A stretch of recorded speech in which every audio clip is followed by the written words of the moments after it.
Hello Culers, it's Pablo here and welcome back to Barca Universal and welcome to the match review of Osasuna 2, Barcelona 2. It's a draw for Barcelona in La Liga, but that game there was an absolute cracker, honestly. I've got some adrenaline running through me right now doing the review of this game because honestly for me, that's the most I've enjoyed a Barcelona game in a long time. I thought as a game, as a whole, that was absolutely brilliant. I really enjoyed watching it, honestly, and today we're going to have so much to talk about. The sad thing is, the unfortunate thing is, we haven't got 3 points again, and really, guys, we've got to start winning matches. We've said it so many times, but we're just not winning right now. The positive is, the progress is there, and we have been saying, look, on the Xavi, we do want to be seeing progress, almost more the results. Of course, we want to get in the Champions League places, and if we keep playing like this, or keep getting results like this, we just won't, that's a fact, but still, performance-wise, development-wise, in terms of the enjoyability of the game, that was class. That was brilliant. I really enjoyed it. And let's kick straight on because honestly, like I said, I've got so much to say today and I'm sure you guys will too. I thought this game was honestly a cracker. This was a lineup Xavi went for. I think this really made it such a cracker. We had almost, three defenders there in Araujo, Piqué, and Umtiti was a surprise inclusion. And then it was all gung-ho. You had Busquets there. And you had Nico next to him. You had Gavi sort of a left wing back. Gavi is someone who we'll get onto later. I feel privileged to watch the start of Gavi's career. Incredible. Then you had Abde far left, who was an absolute joy to watch all game. Honestly, him and Gavi down the left-hand side, incredible. You had Ousmane Dembele on the right, who I thought could have had a better game, but did improve in the second half. Luke de Jong down the middle was, I think close to a disaster, really. Another de Jong, Frenkie de Jong, I thought also had a really poor game. But let's kickstart with the match action, and actually, quite quickly on, guys, Barcelona got the opening goal. It's actually Nico Gonzalez here who scores this goal, and this goal here is absolutely brilliant. It's a wonderful Barcelona goal. It's a very symbolic goal too. It's Gavi coming off the left-hand side. The ball over Osasuna's defence is glorious. The touch from Nico is superb, and the finish into the corner is exquisite. It's a great goal for Barcelona. About 12 minutes in at this point. Gavi to Nico, the two men who've come up really from La Masia, the two prodigies in midfield, if you like, they combine and they give Barcelona the lead. And about, as I'm writing notes, as I'm all ecstatic about Barcelona going 1-0 up, I look up and the ball's in the back of our net because immediately, guys, Osasuna had equalised. It's actually David Garcia there with a header. It's poor. It's almost, typical from us, really, isn't it? We get that, the pump of joy of Gavi and Nico scoring a great goal together. And then you look up at your TV screen and, oh, the ball's in the back of our net. Great. 1-1.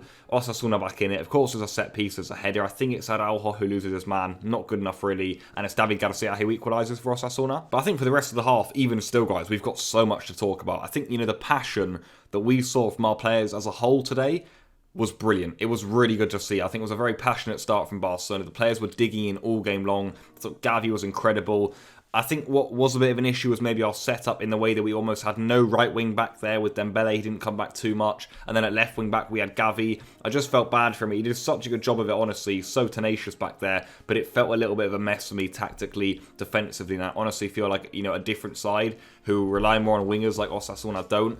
They would have really hurt us there. There were big spaces down the sides of our back three. And of course, we didn't really have anyone covering it. Gavi, like I said, did his best. But I thought tactically, it was a bit of a mess. Another player we have to talk about, guys, and we'll also talk about him later, is Abde. He looks brilliant. Honestly, I haven't enjoyed watching a player that much in a long time. Watching Abde today was honestly electric. It was incredible to watch. What an absolute baller this guy is. He looked like an utter menace down the left-hand side for Barcelona. It's like Osasuna couldn't get the ball off him. I thought every time he had the ball, he was absolutely superb. He was making things happen. First half, second half, they were terrified of him. Honestly, they were. And I think that's Abde's best performance in a Barca shirt so far. And that's impressive because I think already he's had some really good games, actually. He's a lightning player to watch. And I thought on the other side, Dembele didn't have a good first half, but Abde on the left there was just superb. However, as I touched on in the lineup, guys, I think two players who didn't have a good half and certainly not a good game either was Luke de Jong and Frenkie de Jong. Now, Luke de Jong, we can kind of expect it, guys. Honestly, when Luke de Jong signed, I was really upset. Some people were happier. A lot of people knew what we were going to get, to be fair. I thought at least what Luke de Jong would be good at is the basics of what we signed him for. But even that, guys, this guy is like a shadow of the player at Sevilla, and that's saying something that's really poor to watch. But Frenkie de Jong, what's going on, guys? Honestly, what is going on? Because this isn't the level that we need from de Jong right now. It really isn't. He has to be better than this. And if we're going to be winning big titles, progressing as a team, we'll need de Jong at the heart of it. And if he's not performing, he just can't play. It's simple as that. I was almost waiting for Xavi to sub him off because it got to a point where we were playing with 10 men. He was jogging around. He was lazy with his touches. He looked uninterested. Clearly, he was a bit out of position too, maybe in that almost number 10 role. Fair enough, but still, nowhere near good enough. If you've got Gavi almost playing left wing back and playing almost a 10 out of 10 game, then De Jong in central attacking midfield shouldn't be too much of an issue. But half-time 1-1, and honestly guys, it was a great game, absolutely brilliant game, and to be honest, it only got better in the second half. Barcelona started the second half, again, pretty ferociously, and again, we went 2-1 up there guys, and scored the opening goal of the half, and who else but Abde. Honestly, when this went in, I was going absolutely crazy. Like I said, it's the most I've enjoyed a Barca game in a long time.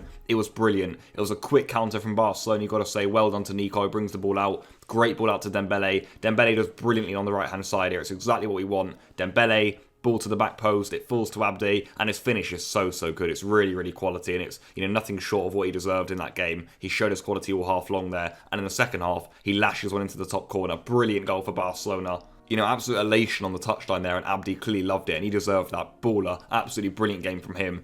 There was some controversy with it. Osasuna were fuming. The stadium was fired up. It was a cracking game, honestly, guys. The atmosphere was insane. And that is because Osasuna actually wanted a penalty in the lead up to this goal. It's Gavi who clears it. It fires off Busquets' hand. I knew they were never going to give it. I think it's Monuera who's the referee today. He immediately waved it off, and I just knew, you know, they're never going to give that because it's just so close proximity, so fired in. You know, it's not intentional at all. It's just ball to hand by his side. They're never ever going to give that, really. So 2-1 Barcelona. And as I say, guys, the game was just brilliant. I really enjoyed it. The atmosphere, the tension in it, you know, some of the challenges going in. Dembele had a good shot that went just wide of the post. That maybe could have been the match winner for us. We're looking back on it after some great skill. He fired one just wide. Herrera goal was just standing. But we're going to move on now to Gavi, guys. If we're talking about commitment and we're talking about tenacity, then Pablo Gavi is just an incredible young footballer to watch. It's a privilege to watch him, guys. It really is. And I almost want this on recording to look back on. I think if you're getting into the sport, watching Gavi go, it's class. It really is. What a brilliant young player, honestly. Real honour to watch him. I think his commitment, his fight, his passion, his quality with the ball at his feet. He's a really special player. One of a kind, Gavi in midfield. An utter diamond in there.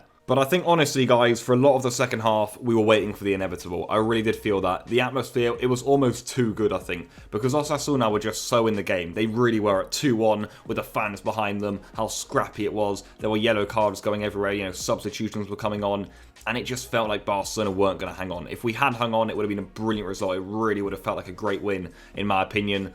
But I think Osasuna knew that they had something in this game, and maybe they deserve something from this game because they put up a really good fight. And honestly, it was a great spectacle. And I think when their 3 changes came on, I knew there was trouble. In the preview, I said, watch out for Budimir and Chimy Ávila. I've got no idea why they didn't start, but they did come on, and of course, we know the result of that, guys. You know, us ourselves, we also made changes. Mingueza came on, Coutinho came on. You had Dembele actually got off injured, which was quite worrying. Nico also went off there. But at this stage in the game, guys, you know, 80th minute or so, we were properly fighting. This was an utter scrap, guys. A real football heritage game here in Pamplona. It felt good, you know, mid-December, winter fixture. Proper game of football. It was great to watch. It really was. Honestly, I enjoyed it a lot. I thought defensively, you know, players gave a lot back there. Araujo, Piqué especially had a monstrous game. Umtiti, I thought, came in and actually did quite well. You know, it's his first start since April, to be fair to the poor guy. And I thought he had quite a solid game in that sort of game. That's not an easy game to come into. I thought he did well. But of course, as I say, the inevitable happened. It's from a corner. It's whipped in here from Osasuna. 86 minutes on the clock.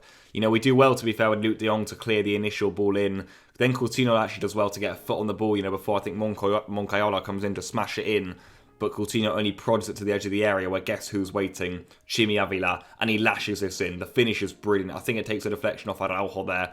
Because I suppose, you know, could be said to be almost at fault for both goals there in that regard.